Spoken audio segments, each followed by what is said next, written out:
Herkese merhaba arkadaşlar. Ben Ferhat Demir. Bugün sizlerle bambaşka değişik konuları incelemeye yine devam ediyoruz. Bugünkü konumuzda biliyorsunuz ki son günlerde iddialarıyla, savunduğu tezlerle ve bunları astral seyahat aracılığıyla savunduğunu düşünen bir adamı inceleyeceğiz. Yusuf Güney tabii ki de son zamanlarda videoları oldukça karşıma çıkmaya başladı. Ve kendisi astral seyahat yaptığını, uzun yıllardır bununla uğraştığını, birkaç tane daha tezlerin, savunduğu şeylerin listesini hazırladım. Ve bunları sizlerle paylaşıp fikrimi beyan edeceğim. Astral seyahat yaptığını ve daha sonrasında neleri savunduğunu, nasıl bir hayatına devam ettiğini, bu konu hakkında görüşlerimi paylaşacağım. Pandemiyi planlayan 12'li masanın toplantısına katıldığını söylüyor. Ve bazı videolarda da zaten belki görmüşsünüzdür. Eski Mısır dili tarzında bir konuşmaların şahit olduğunu söylüyordu. İkinci olarak astral seyahat ile gördüklerinin, bildiklerinin %90'ını anlatacak olsa öldürüleceği tarafından korkuyor bu arada. Üçüncü olarak gösterilen dünyanın aslında sınırlı bir dünya içerisinde yaşadığımızı savunuyor. Bambaşka alemlerin olduğunu söylüyor. Dördüncü ise Antarktika'nın aslında bizden sakladığı bir dünya daha var. Bir yerleşim yeri daha var. Ben oraya gittim diyerek bu şekilde de bir savunması var, bir tezi var. Beşinci olarak insanların sapıttığını söylüyor bol bol videolarında. Öldükten sonra neler yaşayacaklarını bilseler bayağı bir şaşırırlardı tarzında cümleleri vardı. Altıncı olarak kıyametin kısa zamanda gerçekleşeceğini ve bu kıyameti biz insanlığın kendi kıyametimizi ayarladığımızı düşünüyor. Yedinci olarak da Kenan Işık'a bir bağlılığı var özellikle bu adamın ve Kenan Işık'ın hayranı kendisi. Kenan Işık'ın da şu anda hani yoğun bakımda yatıyor. Eğer bir uyanırsa kim bilir bize neler anlatacak diye bir temennisi var, bir iddiası var. Tabii ki bütün bu iddiaların tek bir kaynağının olduğunu söylüyor. O da astral seyahat. Astral seyahati hani yapanlar şu anda ne haldeler? Bunları tabii ki de bilemiyoruz ama Yusuf Güney en azından kendini göstermiş oldu. Eğer söylediklerinde haklıysa. Videomuza devam edeceğiz. Bu arada arkadaşlar videoyu lütfen beğendiyseniz şu beğeni tuşuna basmayı unutmayın. Astral seyahatle alakalı siz neler düşünüyorsunuz? Bunu da yorumlarda belirtmeyi unutmazsanız sevinirim. Abone olmayanlar varsa da kanala bir abone olursa onu da sevinirim gerçekten. Tabii ki bütün bu iddiaların tek bir kaynağının olduğunu düşünüyorum. O da astral seyahat ile bu bilgilere ulaşıp iddialarını dile getiriyor. İstiyorsanız önce bir astral seyahat nedir? Nasıl yapılır? Bununla alakalı bilgi vereyim çok kısa. Astral seyahat kısaca ruhun bedenden ayrılmasıyla mümkün olabiliyor ve başka yerlere gidilip ziyaret edilmesiyle mümkün olabiliyor. Metafizik uzmanlarına göre astral seyahat yerde kaybolmuş bir şekilde. Yani geri getirilebilir aslında. Geri getirilebilir. Var bunun teknikleri var gerçekten. Nasıl geri? öncelikle şunu söylemeliyim ki yani bir şeye bu kendisini. kadar Acayip hayranım inanan kendisine. bir insanın Evet. söyleyebileceği Çok kelimeleri isterim bence ama tüm kaç sene oldu samimiyetiyle artık yani. söylediğine Böyle inanıyorum böyle bu gerçekten. videoda. Geçip Kenan Işık'a kendisi- olan İddia bağlılığı, ediyorum bak, Allah nasip eder onun böyle astral seyahatte uyanırsa bir olduğunu gün düşünmesi böyle vesaire. Acayip şeyler anlatacak. Tabii ki de Bak neler yani anlatacak, olabilir, biz olmayabilir. yanacak artık. Yaşadığı Siz de şeyleri yorumlarınızı çok bambaşka bir belirtirseniz insan. sevinirim bu arada. Ben de bir zamanlar bu tarz konulara meraklı olduğum için astral seyahati az çok araştırdığımda arafta kalma durumunun olduğunu biliyordum. Şu an Kenan Işık'ın da arafta kaldığını düşünüyor ve o yüzden de aslında astral seyahat yaptığını savunuyor aynı zamanda. Yani eğer Kenan Işık araftaysa ve bir gün dediği gibi bilen kişiler tarafından uyandırılırsa söyleyeceklerini gerçekten ben de merakla bekliyor olacağım. Çünkü devam edelim bakalım. Yusuf Güney aslında Antarktika'nın arka taraflarında, buzul duvarının arka tarafında başka bir dünya olduğunu da savunuyor.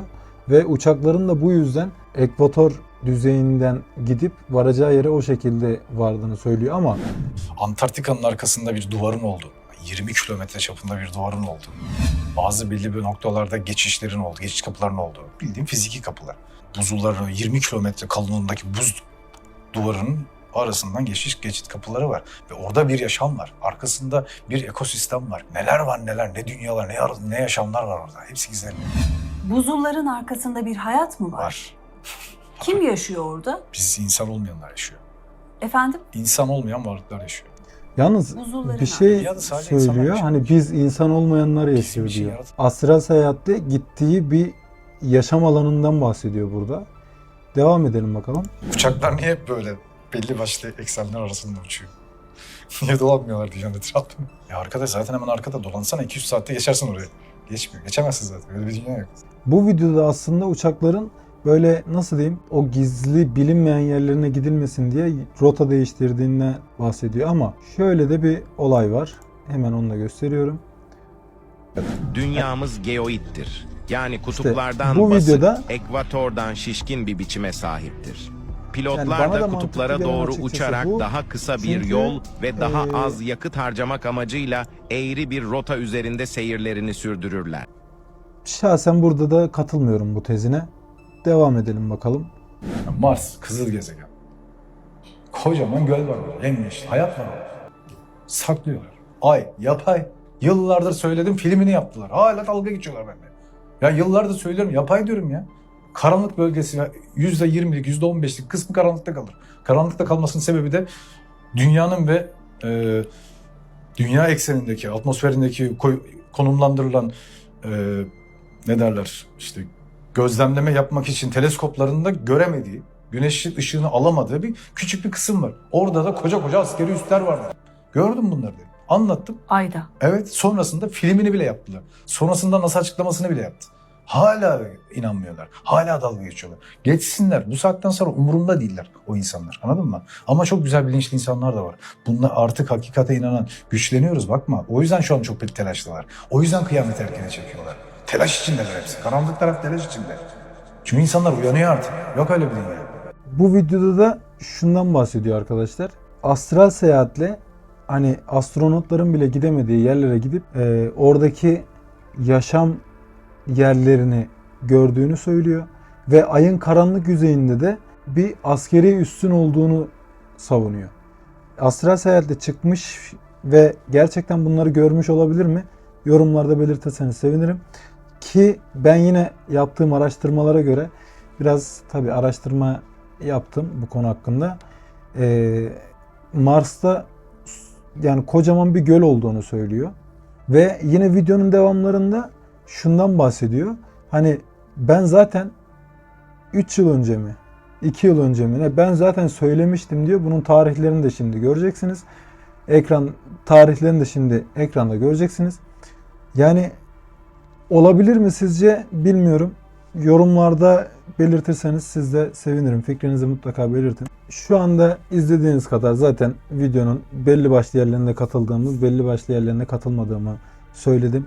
Ve bunları da videolu olarak ayrıntılı bir şekilde sizlere sunduğumu düşünüyorum. Her iddiasına tek tek yorum yapıp videonun süresini daha da uzun tutmak istemiyorum.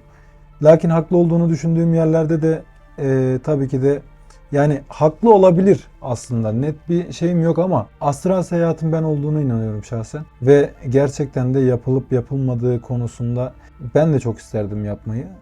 Hani başka alemlere gidip oraların keşfini yapmayı falan isterdim ama şöyle de bir olay var. Tabii ki de bir konu hakkında yeterli bilginiz yoksa ya da etrafınızda bu konuyla ilgilenen bilgili kişiler yoksa kesinlikle bu tarz şeylere karışmayın derim ben.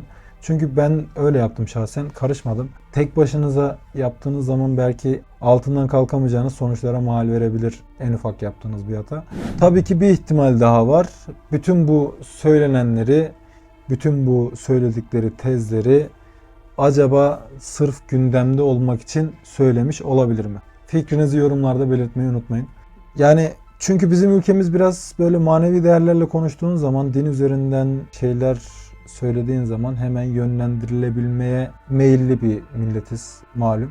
Sonuçta gündemde kalmak için böyle bir şeyle de devam ederseniz tabii ki de gündemde kalırsınız diye düşünüyorum. Bu da bir ihtimal bence. Yani bakalım ilerleyen günlerde neyin ne olduğunu tabii ki de hep beraber öğreneceğiz, göreceğiz. Astral seyahate çıkma ile ilgili görüşümü de zaten belirttim. Tekrar söyleyeyim. Eğer tam bilgi sahibi değilseniz bu konu hakkında ya da yanınızda birileri yoksa, ilgilenen, bilgili olan birileri yoksa, bu konunun ilmini, bilmini bilen yoksa kesinlikle kalkışmayın. Çünkü işin sonunda iki ihtimalle de zarar gören sizler ve sizi sevenler olacak. Yani dediğim gibi önermiyorum kesinlikle. Bu konu hakkındaki görüşlerim de bunlardı. Sizin görüşleriniz neler? Açıkçası ben onları da merak ediyorum. Yorumlarda belirtmeyi unutmayın. Ve videoyu beğendiyseniz lütfen videoya beğeni atmayı da unutmayın. Ve kanala lütfen abone değilseniz artık abone olun derim. Bildirim zilini de açarsanız sevinirim. Diğer videolarda görüşmek üzere. Kendinize iyi bakın.